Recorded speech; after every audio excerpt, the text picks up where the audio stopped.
他每天都用便便喂鱼，瞬间遭到鱼儿们的疯抢。没想到的是，这种吃便便长大的鱼却成了日本人最爱吃的美食，甚至吃成了日本濒危动物。咱们中国人很快嗅到了商机，大力发展鳗鱼产业，并把鳗鱼苗天价卖给日本养殖户，价格高达1公斤35000美金。尽管价格昂贵，但日本还是不得不从咱们中国进口。请大家把福气2个字打在评论区。鱼吃的便便其实是用小麦和鱼粉混合而成的高级饲料，精心饲养1年半才能达到上市标准。蒲烧鳗鱼是鳗鱼最主要的吃法，裹着秘制酱汁的鳗鱼，经过炭火的烤制，发出诱人的鲜香，入口滑嫩又浓郁，让人回味无穷。为了让人们更加方便地吃上蒲烧鳗鱼，这种现代化的生产线也应运而生。刚刚宰杀的新鲜鳗鱼会被整齐地放在传送带上，并缓缓送入烤鱼车间进行炙烤。在烤制之后，会进行连续3次的酱汁涂刷，随后进行最后1次的烘烤。成品包装后就可以通过冷链送进千家万户了。这款鳗鱼已经售出超过20万份，买回家只需简单加热就可食用。它外焦里嫩，肉质鲜美，一袋里面就是一整条鱼，足足1斤重，搭配上热腾腾的米饭，足够3个人吃到爽。左下角最近正在搞活动，天冷了赶紧吃起来吧。他的头和手长在了一起，连续40年用手撑着睡觉，就算强行把手拿开，但很快又会自己撑起来。虽然睡觉过程中头会不停的摇晃，但就是不会掉下来，就算翻个身，也很快用另一只撑起来，就很神奇。节目组怀疑他装睡，但老婆说他40年来都是这样的，这么睡40年，胳膊真的没事吗？只见大叔干起活来一点都不含糊，端起100斤的水桶都轻轻松松。大叔还说这种睡眠姿势不仅手不会麻，还睡得更香了，甚至还救过他的命。这又是为啥呢？他说之前家里闯进一个小偷，小偷看到他的奇葩姿势，还以为是睡梦罗汉，直接就吓跑了。附近邻居家都被偷了，唯独他家没有丢失任何东西。后来邻居都学他这样睡觉，他根本坚持不了5分钟。那他为啥会有这种迷惑行为呢？大叔说自己从18岁开始，医生说他患有间歇性的呼吸障碍，奇葩睡姿让舌头阻塞了呼吸道，所以有时在睡眠中会无意识的呼吸暂停。为了健康，必须要改掉这种睡眠方式。最后大叔也表示不再当睡梦罗汉了。和大叔有类似爱好的还有下面这个男人，他睡觉必须要抬头，把头固定住，甚至可以旋转360度，直接吓傻了围观群众。不仅如此，手腕也可以360度转动，手指都能做出反人类的动作，2只手合在一起，很轻松的就能把手背掰到后面。工作人员尝试了一下，差点没骨折，他连脚后跟都能翻转到前面，离远了看差点分不清前后。高难度的瑜伽动作也不在话下，身体极度扭曲，即使连专业的瑜伽教练看到都被吓了一跳。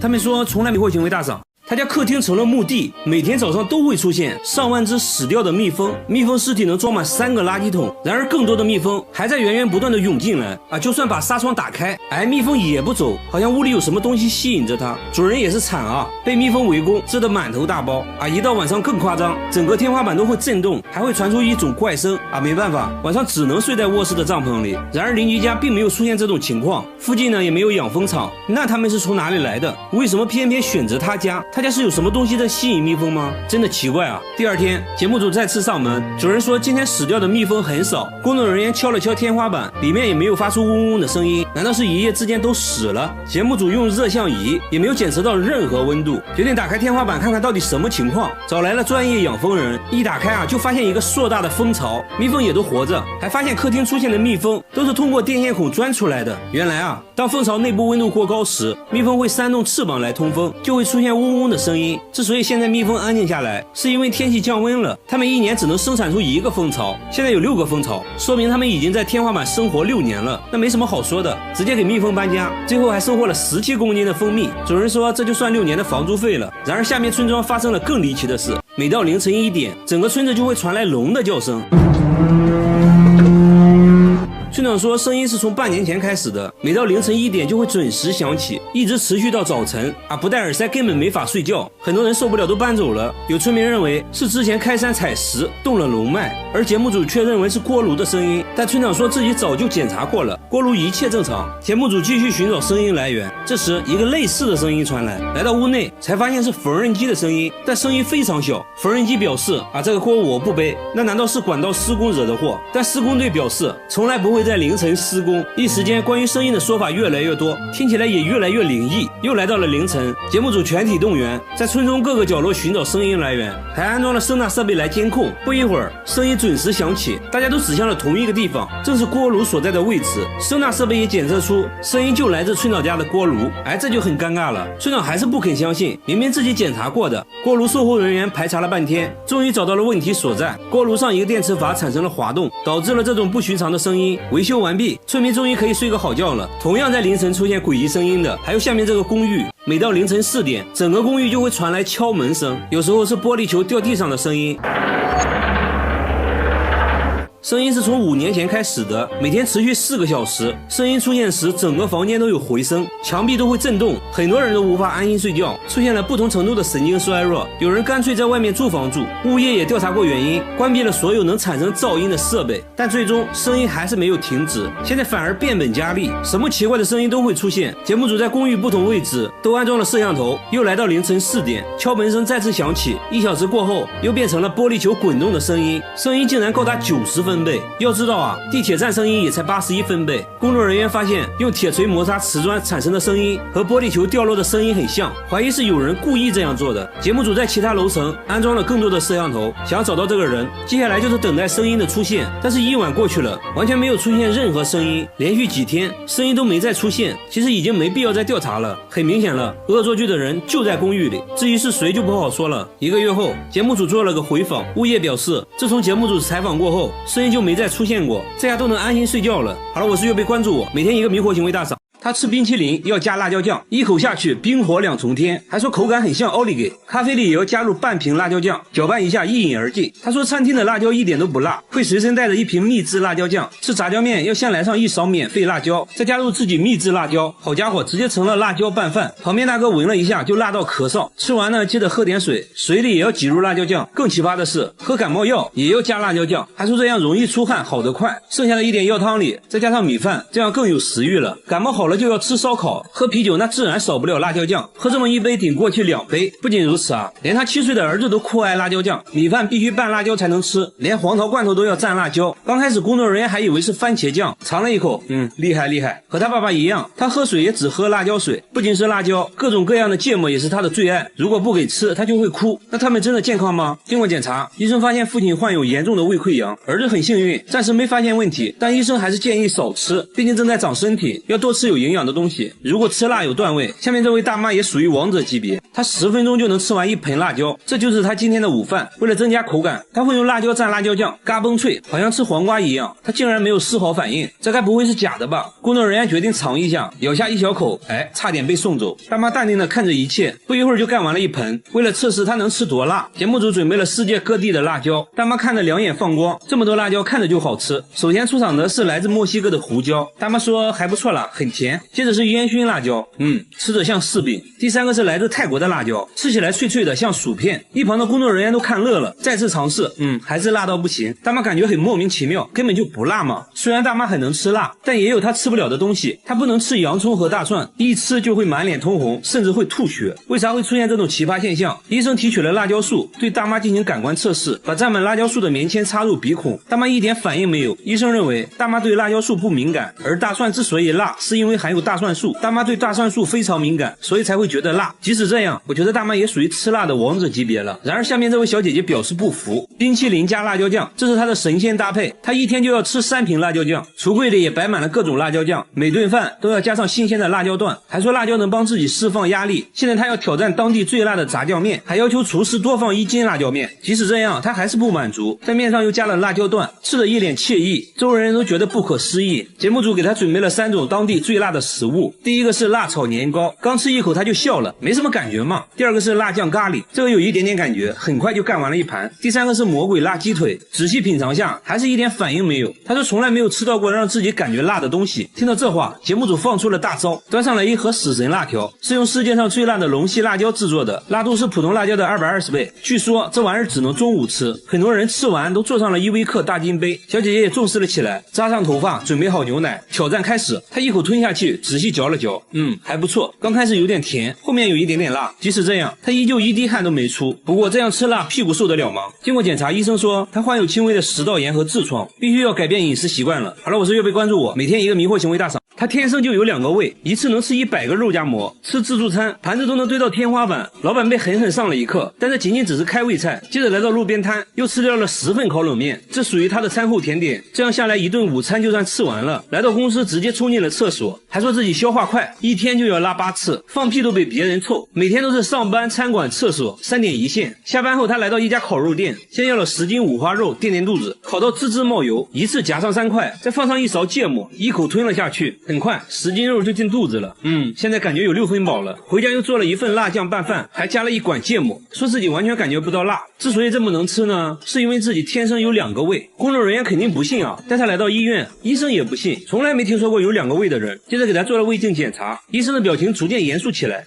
看起来好像真的有2个胃。接着又推他照 CT， 观察他的消化过程。当他吃下东西，胃部很快凸出来一大块。医生说其实他没有2个胃，只是他长期暴饮暴食，胃被撑大了1倍而已。为了健康必须要控制饮食，小哥也表示会慢慢改变饮食习惯。之后他还做起了美食博主，给大家传递健康的饮食理念。和他一样，下面这个小哥从小就与众不同，他背上长了一颗巨大的黑痣，从脖子一直延续到后背，上面长满了毛发，又粗又硬。工作人员摸了摸，非常扎手。小哥说刚开始只是一个小黑点，慢慢的就长成了一大片，甚至腿上也长了大大小小的黑痣，走到哪都是别人议论的焦点，围观群众都看懵了。但小哥很大方，还主动让人摸摸看，满足他们的好奇心。小哥认为自己是独一无二的，不会刻意把黑痣隐藏起来，别人的指指点点小哥并不在意。然而小时候却不是这样的，上学时一直遭到同学的嘲笑，都说他是怪胎，还给他起了很多外号，这让他很自卑。老师一直鼓励他，既然无法改变现状，首先自己就要接纳不完美的自己，让内心充满正能量，不要在意别人异样的眼光。从那之后，他会大方展示自己的与众不同。妈妈说之前家里穷啊，没钱给儿子看病，错过了最佳治疗时间。不过呢，节目组就是大气，直接带小哥来到大医院，医生检查了半天，说因为黑痣一直在生长，现在要先确定黑痣是否病变。接着一番全面检查，医生给出的结论是可以慢慢的逐步去除黑痣。听到这话，小哥对生活更加充满希望。我觉得小哥是很值得我们学习的，保持乐观的心态最重要。然而下面这家人更神奇，他全身没有骨头，把手按在凳子上，他可以围着凳子转圈，正常人手臂只能转200度左右，他却能转360度，还说一点都不疼。圆规画圆都不用倒手，一气呵成，洗碗也变得很方便，还上过节目，主持人都看懵了。然而他其他部位却非常僵硬，脚踝能转动的幅度很小，把腿绷直，双手也够不到地面。他觉得自己手臂没有关节，所以才能旋转360度。为了搞清楚怎么回事，节目组带他来医院做了全面检查。医生说他的肩关节和肘关节活动范围比正常人要大，骨头并没有什么问题，而且这种技能好像还遗传，他女儿也能360度转动啊！不仅如此，他弟弟也有过人之处，弟弟天生就有个长舌头，足足有10厘米，舌头轻轻松松可以舔到鼻子，如果借助外力的话，甚至能够碰到眼睛。和朋友一对比，比朋友的舌头长2倍，吃酸奶都比别人吃得干净，酸奶底部被舔得干干净净，狗见了都流泪。那为什么会有这么长的舌头？医生检查过后说，一方面是有遗传原因，另一方面经过他长期训练，舌头附近的肌肉很发达，能很好的控制舌头。经过测量，足足有10厘米，好像已经打破了世界纪录，真是奇奇怪怪的一家人。好了，我是岳贝，关注我，每天一个迷惑行为大赏。他把风油精涂在眼睛上，一天就要用掉1瓶，边涂还边笑，说涂完神清气爽。大叔随身都带着2瓶，家里到处都是风油精，看电视的时候涂，开车的时候涂，半夜也要涂1次。最急的人是他老婆，怕他涂死了，而他自己却说自己根本离不开风油精。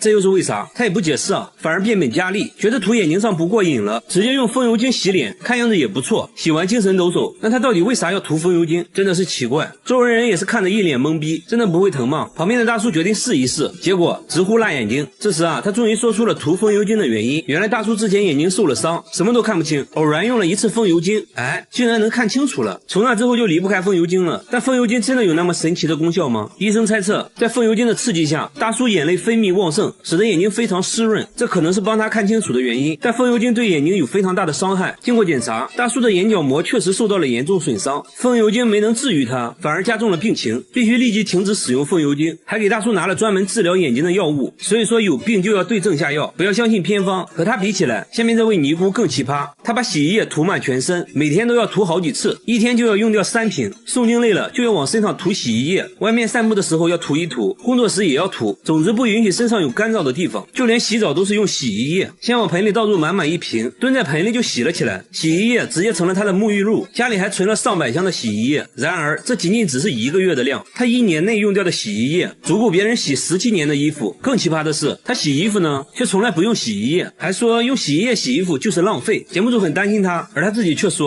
正是洗衣液救了他的命。这又是为啥？原来啊，去年他遭遇了入室抢劫，受了严重的外伤，虽然恢复了健康，但皮肤依然瘙痒不断。有天实在痛到无法忍受，莫名其妙涂了一点洗衣液，没想到皮肤一下就不痒了，还治好了自己的脚气，从此就一直使用洗衣液了。节目组还是担心他的健康，带他来到医院检查，医生说伤口愈合的时候痒一点是正常的，但由于洗衣液的刺激，他的皮肤变得很干燥，还得了皮炎，必须停止使用洗衣液。他也很听话，回家就把洗衣液都丢了，用上了正规的护肤品。和他一样有奇怪癖好的还有下面这位奶奶，她把凡士林涂在眼睛上，每天用1盒，已经这样做了30年，涂完还要做眼部运动，耳朵后面脖子上也不能少，再挖上一大勺涂在膝盖上，说可以治感冒，脚上也不能少，据说治脚气一绝。肚子疼呢就涂在肚脐眼里，手上有伤口也可以用，还说能加快伤口愈合。凡士林在他这里可以说是包治百病，一天就要涂3次，家里任何地方都能找到凡士林。医生说虽然凡士林有滋润皮肤的效果，但是要适量。奶奶呢却什么话都听不进去，因为她认为自己亲身体验过凡士林的神奇效果。奶奶出门可以不带钱包，但不能不带凡士林。来到公园就开始锻炼，爬上爬下，看起来身体确实很灵活。这还没完，奶奶还展示了自己的绝活劈叉。要知道奶奶今年已经80了，然而她的迷惑行为还不止这些，晚上睡觉前会拿2个木棍在身上来回敲打，说可以疏通经脉。为了健康，她把大部分时间都拿来锻炼身体。那她现在情况如何？医生检查过后说奶奶的眼睛出现了角膜发炎，不能再往眼睛上涂凡士林了。凡士林带给奶奶的只是一种心理安慰，对健康并没有什么好处，运动才是她保持健康的最大原因。好了，我是岳飞，关注我，每天一个迷惑行为大赏。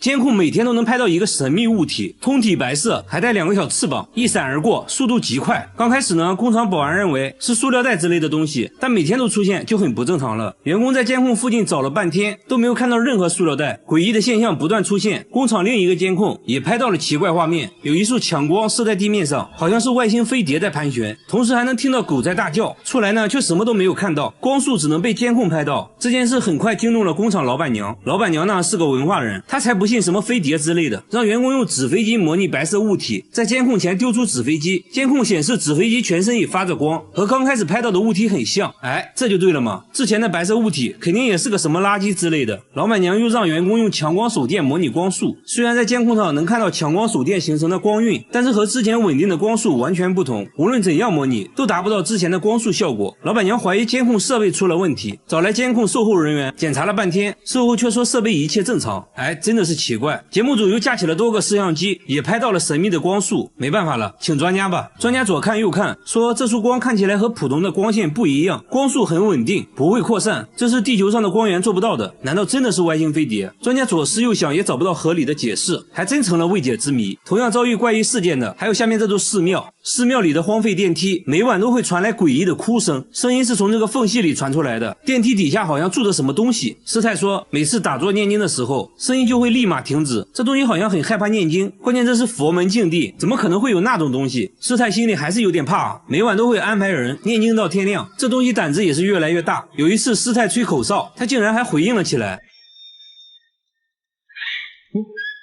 那会不会是小动物之类的？师太说下面全是水，不可能有动物能存活的，那这电梯下面到底是什么？节目组决定把相机伸到下面一探究竟，左看右看，除了一滩死水，里面啥都没有。接着又把相机伸到水下，还是一无所获。师太想吹口哨引起这东西的回应，这次未能如愿，里面还是静悄悄的，实在没办法了。节目组决定拆电梯，还把电梯里面的水都排空了。工作人员壮着胆子爬了下去，环顾四周没有看到任何生物，工作人员不放弃，继续翻找。突然一只树蛙跳了出来，难道声音就是他发出来的？专家再次听了下录音，哎，还真是树蛙的叫声。之所以声音和平时蛙叫有差别，是因为它们正处在发情期而已。解决了寺庙的问题，下边的玩具又出现了新问题。这个玩具频频传来怪声，只要静静的听，就能听到滴答滴答的声音。他有次还看到女儿半夜跟玩具对话，这把他吓了一跳。女儿却表示自己很喜欢这个玩具，真的是奇怪，一个实木玩具怎么可能会叫？有时候主人气不过，用力敲2下，它又会稍微消停一会儿。不过凡事要讲科学，节目组用话筒录下了这个怪声音，找到了声音分析专家，对录下来的声波进行了波长分析。专家说声波间隔不一样，很明显是一种有生命的东西，应该是某种生物移动时产生的声音。哎，真是见了鬼了！主人拿着玩具又找到了一位木工，木工研究了半天，说自己没有听过这种声音，这不像是木头能发出来的。所以床里真的有某种生物吗？主人做了个奇葩的决定，把玩具带到了医院，干嘛呢？上 CT 机。医生们也是第一次给床做 CT， 看了半天，终于看到了一点点奇怪的地方。这个木头边框里面有个3厘米的东西，经过反复实验观察，医生确定这就是一只3厘米长的虫子，而且还发现了虫子吃木头的痕迹。看到这个东西，夫妻是想哭又想笑，原来都是他在搞鬼。好了，我是月贝，关注我，每天一个迷惑行为大赏。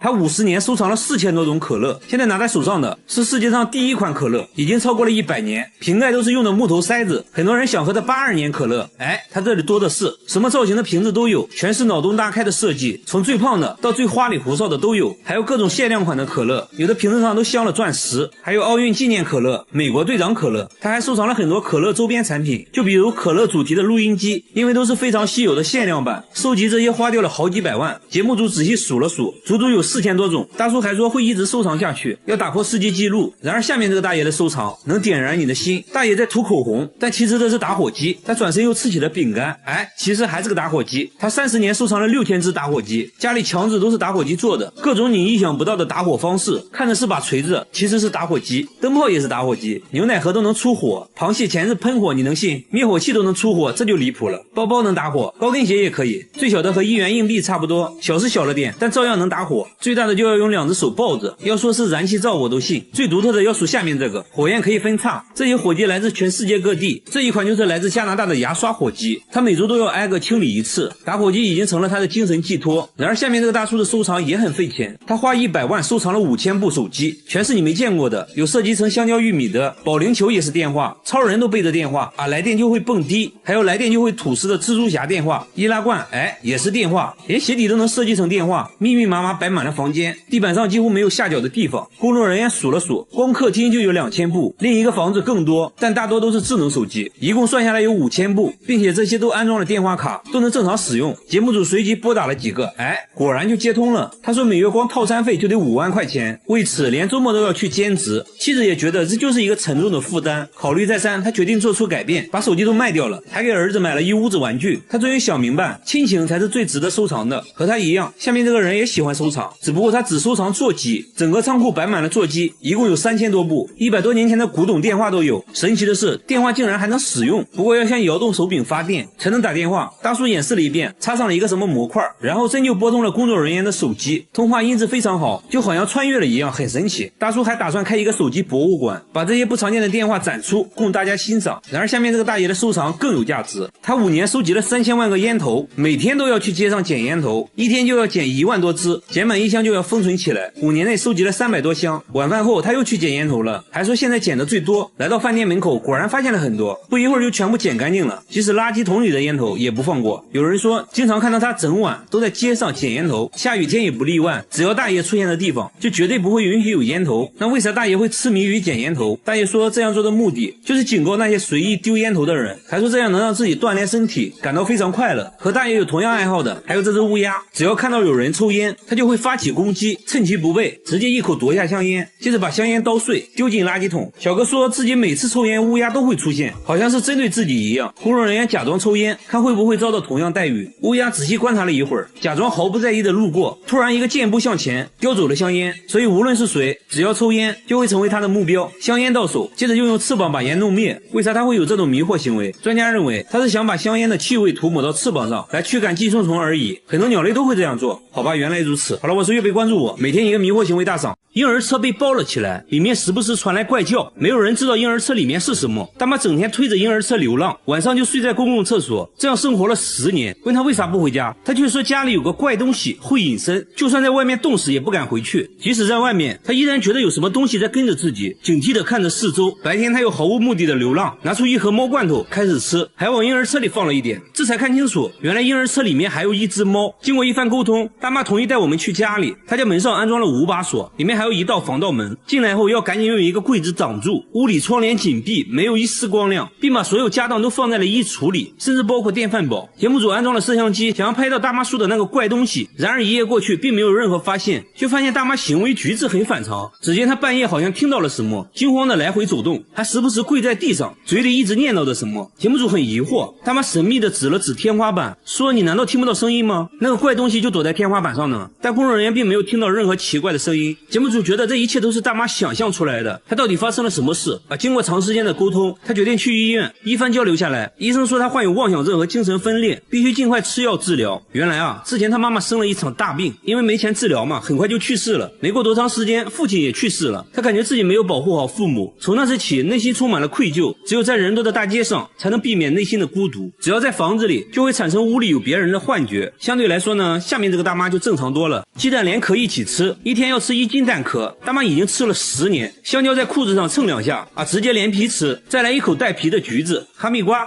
带皮吃，甚至连苹果核也要吃，这样吃不会吃出问题吗？而他自己却说这是外壳救了他的命。